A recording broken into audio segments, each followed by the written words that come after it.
He was just a quiet math teacher, a single father trying to make it through each day.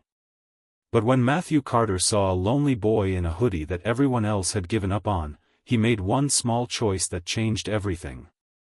What began as a lesson in math became a lesson in courage, truth, and redemption, revealing secrets buried for years and proving that sometimes, belief is the most powerful equation of all. Before we dive in, drop a comment with where you're watching from, and don't forget to subscribe for more stories like this. Let's begin. The hallway outside room 214 buzzed with noise, lockers slamming, sneakers squeaking, the bell echoing down the corridor. Matthew Carter paused by the door, coffee in one hand, lesson plans in the other. Inside, the principal stood with a folder open. Expulsion papers, she sighed. Jacob Reed, missed assignments, fights, failing grades. We've done all we can. Through the glass, Matthew saw him. A skinny boy, hoodie up even indoors, eyes fixed on his desk like he was bracing for another hit. Not angry, just tired. The same emptiness Matthew had seen in his own reflection years ago, after his wife's funeral. Move him to my class, Matthew said quietly. The principal blinked. Matt, you have 32 students already. I'll take 33. He smiled faintly. I used to be the kid nobody thought could change. 2 days later, Jacob sat in the back of room 312, silent, hood shadowing his face. During a fractions lesson, Matthew accidentally wrote 7/12 plus 5/12 equals 13/12 on the board. A hesitant voice spoke up, almost a whisper. It's 1 1/12, sir. The room stilled. Matthew turned, eyebrows up. Looks like I've been replaced. A few kids laughed, not mean, but warm. And Jacob, startled by the sound, smiled for the first time. Matthew caught it, small, quick, real. He'd seen enough to know, a single spark could light a way out of the dark. That night, Matthew sat at his small kitchen table, papers spread beside a half-eaten sandwich. His son, Eli, was chattering about school from across the room. They're starting a chess club, Eli said. But you have to pay a fee. Matthew smiled tiredly. We'll figure it out. He always said that, about bills, field trips, everything. When the apartment grew quiet, he turned back to Jacob's old math tests. The numbers told a story no one else had read, half-solved problems, erased answers, blank pages after good starts. Not laziness. Panic. The kind that freezes your hand when you almost believe you're smart but don't dare prove it. The next morning, Matthew began what he called his quiet audit. No lectures, no pressure. He moved Jacob's seat by the window. He asked smaller questions, ones he knew the boy could handle. He let the wins add up like stepping stones. By Thursday, Jacob was first to class. At the bell, a voice called from the hall, Dylan Walsh, the principal's favorite golden boy. Hey, Reed. Heard Carter's using you for extra credit. The laughter stung, but Jacob didn't react. He sat straighter, opened his notebook, and began solving the warm-up before anyone else. Matthew caught his eye, nodding slightly, approval without words. That nod meant more than any applause. It said, I see you trying. Keep going. And for Jacob, that was enough to show up again tomorrow. By Friday afternoon, the sky hung low and gray over the school parking lot. Matthew lingered at his desk long after dismissal, rereading Jacob's latest quiz, a solid B-. For most kids, ordinary. For Jacob, a miracle. He hesitated before picking up the phone. The number on file was a diner in Eastwood, Harper's Grill. When he called, a weary female voice answered between clattering plates. This is Sarah Reed, she said. If this is about Jacob. I know he's failing. I'll pay for the damages. No, ma'am, Matthew interrupted softly. He's not failing. Not anymore. I'd just like to talk, maybe after your shift. That evening, Matthew drove across the city, headlights cutting through drizzle. The diner was half empty, smelling of coffee and rain-soaked coats. A woman in her 30s approached, apron still on, hair pulled into a tired bun. She looked like someone who hadn't rested in years. "I thought you came to complain," she said quietly. "I came to tell you your son's bright," Matthew replied. "He just needs someone to believe it." Her eyes filled instantly. No one said that since his dad left. They talked until closing, about math, about life, about second chances. When she thanked him, her hands shook slightly, as if hope itself was a fragile thing she wasn't used to holding. Driving home, Matthew realized he hadn't just found a struggling student, he'd met a family quietly drowning, waiting for someone to reach in. The next week, something in Jacob changed, subtle, but real. He arrived early, sat up straighter, even started helping other kids without being asked. When a classmate's calculator broke, he fixed it using a paperclip and a pencil spring. "It's just logic," he said shyly. Matthew noticed everything. He started leaving small challenges on Jacob's desk, puzzles, riddles, word problems that required thinking, not memorizing. Jacob devoured them. But not everyone liked the new dynamic. During lunch, Dylan Walsh leaned back in his chair, voice dripping with mockery. "Guess Carter's little charity project's going well," he said loudly enough for half the cafeteria to hear. Jacob froze mid-bite. The old instinct told him to walk away, disappear. But when he glanced at Matthew across the room, supervising lunch duty, he saw the teacher's calm, steady expression, not pity, just quiet faith. That day, Matthew paired Dylan and Jacob for the upcoming math challenge. "You'll need each other," he said simply. Dylan rolled his eyes. Jacob just nodded. When the competition came, Dylan fumbled through the equations. Jacob, surprisingly calm, solved not only his half but Dylan's too. The board lit up with their score, the highest in the grade. For a second, the room was silent. Then applause erupted. Matthew didn't clap first. He just smiled, proud but restrained, as if to say, "You see? You did this." And for Jacob, it wasn't the victory that mattered, it was being seen as something other than broken. The gymnasium buzzed with laughter and the scrape of folding chairs. Parent-teacher night, a night for small talk and big pretenses. Matthew smiled through it all, but his mind wasn't on grades. It was on the note that had slid under his door a day earlier. When Sarah Reed walked in, she looked different, not exhausted this time, but nervous. She'd borrowed a simple navy dress and twisted her hair neatly. "I almost didn't come," she admitted. "Jacob begged me to. Said I'd be proud tonight." And she should have been. Jacob's portfolio was spotless. He'd gone from near expulsion to near top of the class. But as Matthew showed her his progress, he noticed a man near the refreshments table, expensive suit, shark smile. Dylan Walsh's father. The man spotted them, nodded politely, and walked over. "Mrs. Reed," he said, voice slick. "It's been a long time." Sarah went pale. "You have no right to." "Just wanted to say," he interrupted smoothly, "you and your boy are lucky Carter here cares so much. But sometimes caring can look suspicious." Matthew's pulse thudded. The man leaned closer. "Teachers who get too personal, the board doesn't like that." Sarah gripped her purse, whispering, "Let's go." As they hurried out, a folded photo fell from her bag. Matthew bent to pick it up.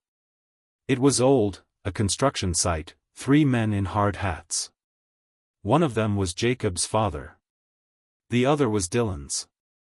And in the background, faint, but unmistakable, was the same school building they stood in now. Something connected them long before this year. Something neither Sarah nor Matthew was supposed to uncover. Matthew couldn't shake the image. That old photograph burned in his mind, Jacob's father, Dylan's father, and the unfinished wing of the very school where he now taught. After class, he slipped into the records room. Years of files sat in dusty cabinets, untouched. He found a binder marked Construction, 2008. Inside were blueprints, payment ledgers, inspection reports, and one name that froze him, Carter, Daniel, site engineer. His brother. Matthew stared at it in disbelief. Daniel had worked that job, the same project Jacob's father had disappeared from. They'd lost contact after a falling out over safety violations Daniel refused to talk about. A few months later, Daniel had quit construction and vanished out west. He hadn't realized why. That night, Matthew called him. Voicemail. Again and again. Finally, a raspy voice answered, "Matt, how'd you find this number?" "I saw a photo." "The Reeds. Walsh Industries. You were there." Silence. "Then, you don't understand. People got paid to stay quiet. Don't drag that boy into this." "What happened?" Matthew demanded. Daniel's voice cracked. "Jacob's dad didn't fall. He was pushed." Before Matthew could respond, the line went dead. He sat frozen, phone buzzing in his hand. Down the hall, Jacob's laughter echoed faintly, a sound full of life and hope.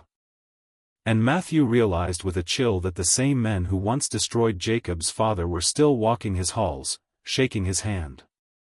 The next morning, the world felt sharper, voices louder, shadows longer. Matthew couldn't focus on the lesson. Every time the classroom door creaked, he expected someone else to step through. During lunch, an envelope appeared in his mailbox. No name, no stamp. Inside, a single photo of him walking Jacob to the bus stop, circled in red marker. Underneath, typed neatly, "Stay in your lane."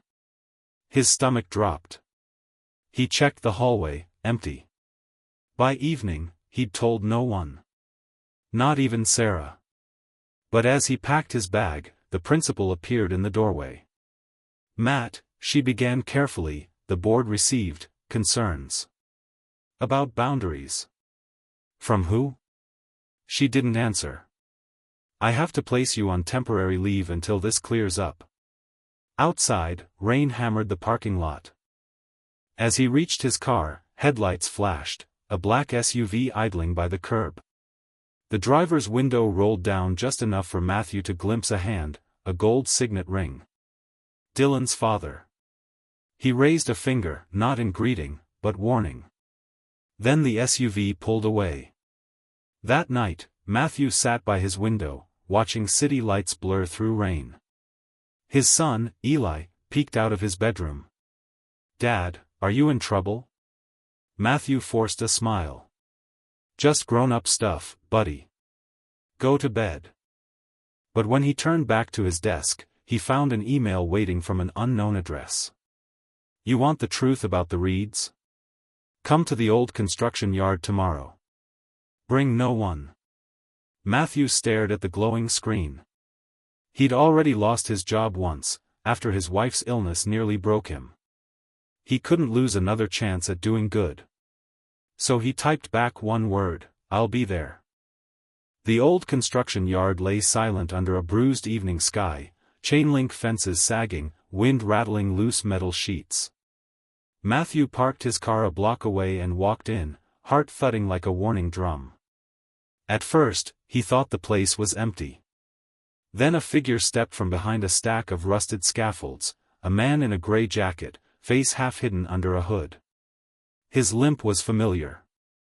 "Daniel?" Matthew whispered. His brother nodded. "Told you not to come." "You said Jacob's dad was pushed," Matthew said. "I need the truth." Daniel looked around nervously. "We were building the new wing for Walsh Industries' school project. Jacob's dad, Mike Reed, found out they were using cheaper steel beams, unsafe. He confronted Walsh Sr. about it. A week later, he fell from the scaffolding. He was going to expose them, Matthew realized. Daniel nodded grimly. Walsh covered it up, paid off inspectors. I kept quiet to protect you and Eli. But now that you're digging, they'll come for you too. Matthew clenched his fists. I can't just walk away. A kid's growing up believing his father was a failure. Daniel sighed, pulling a worn envelope from his pocket. Then take this. It's Mike's old safety report, names, dates, signatures. Proof. Before Matthew could respond, headlights sliced through the darkness. An SUV skidded to a stop. Doors slammed. Run, Daniel hissed. But it was too late. Two men in black coats were already striding toward them. One carried a crowbar. Matthew grabbed the report and bolted toward the back gate, Daniel shouting behind him. Tires screeched. Voices yelled. When he finally reached his car, hands shaking, he looked back. Daniel was gone. And the only sound left was the echo of boots on wet gravel, fading into the dark. Morning broke heavy and gray. Matthew hadn't slept. The report lay on his kitchen table, edges soaked with rain. Eli stirred on the couch, sensing something was wrong. Dad, are we moving again? Matthew paused, realizing how often that boy had packed and unpacked his life around his father's battles. No, buddy. Not this time.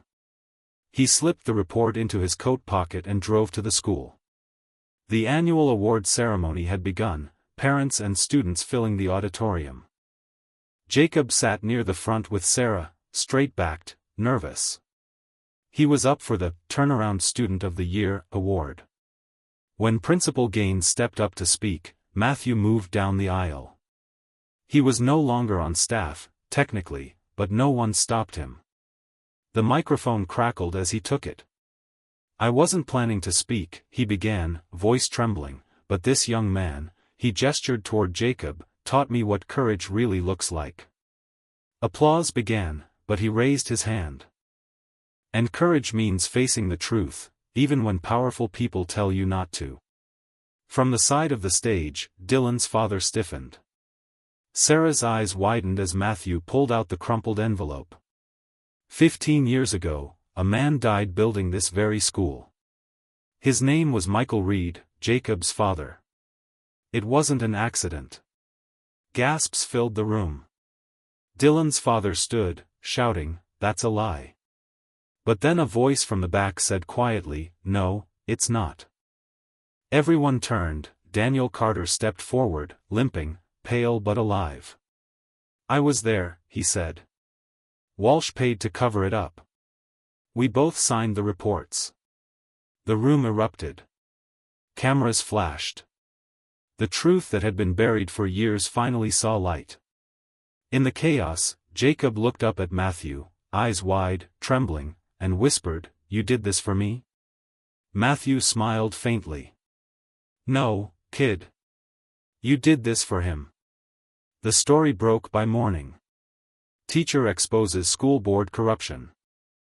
News vans swarmed the parking lot, microphones flashing. Walsh Sr. was escorted out of the building in handcuffs, his face pale beneath the camera's glare. Inside, the school buzzed with a different kind of energy, hope. Students whispered Matthew's name like a legend. But he didn't feel like a hero. He sat in his empty classroom, the sunlight cutting through the blinds in narrow, quiet stripes. Sarah appeared in the doorway, holding 2 cups of coffee. "They reinstated you," she said softly. Principal Gaines called it the most moral stand the school's ever seen. Matthew exhaled shakily. "I didn't want this kind of fame." She smiled.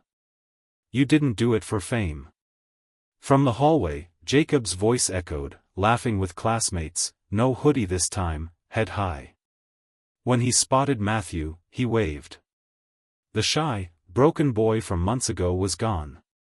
Later that evening, the school board met again, this time without Walsh. They announced a new scholarship fund, named after Michael Reed, to help students from struggling families. The first recipient, Jacob himself. As the crowd applauded, Sarah squeezed Matthew's hand. "You didn't just save my son," she whispered. "You gave him back his father." He looked at her, emotion tightening his throat. "And you reminded me how to believe again." Outside, the city glowed under the first clear night in weeks. Eli ran ahead, chasing fireflies near the steps. Sarah watched him, then turned to Matthew. "So what now?" He smiled quietly. "Now, we start over." The camera of life would linger there, 3 figures framed in warm streetlight, a teacher, a mother, a boy, all of them once broken, now quietly whole. Because sometimes, kindness doesn't just teach lessons. It rewrites lives. Thanks for watching, like and subscribe for more stories that stay with you.